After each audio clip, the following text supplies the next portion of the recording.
Bord de mer pris d'assaut en ce moment par les vacanciers, bien sûr, mais aussi par tous ceux qui ont acheté sur le littoral. Et ils sont très nombreux depuis la crise sanitaire. Les prix ont explosé. Cette tendance est observée partout, Geoffrey Branger, mais elle est particulièrement forte dans certaines régions comme la Normandie.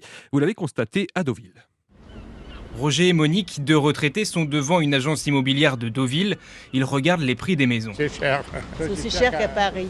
Que dans certains quartiers à Paris, c'est sûr. Eux qui pensaient s'installer dans le coin prochainement vont être obligés de revoir leurs projets. Selon les professionnels de l'immobilier, c'est avant tout un problème de demande. Il y a trop de personnes qui veulent s'installer ici pour trop peu de biens sur le marché.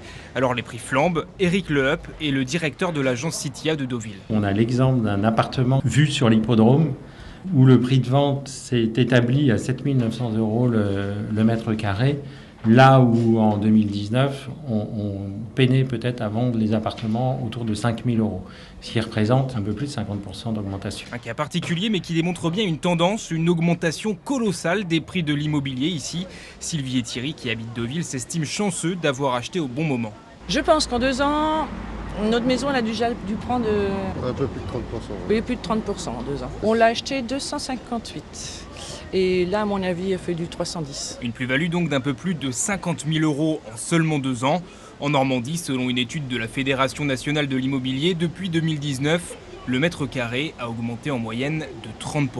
Reportage de Geoffrey Branger, des acheteurs de plus en plus nombreux. Résultat, les prix s'envolent dans toutes les zones littorales. D'après la Fédération nationale de l'immobilier, les tarifs avaient commencé à augmenter avant la crise du Covid, mais ils ont bondi de 24,2% les 2 années suivantes. Explication du président de l'AFNAIM, Jean-Marc Torolion. On a, à partir du mois de mai 2020, une accélération extrêmement importante de l'augmentation de toutes ces stations balnéaires. Ça signifie que les Français, à l'issue du premier confinement, se sont massivement tournés vers la résidence secondaire qui pouvait leur procurer un confort de quiétude. Quand on regarde l'Occitanie, plus 3,8% dans les 2 ans qui ont précédé le premier confinement, plus 20% dans les 2 ans qui ont suivi ce confinement. Un appartement à la grande mode qui valait 320 000 € avant le Covid. Aujourd'hui, ce même appartement vaut pas loin de 400 000.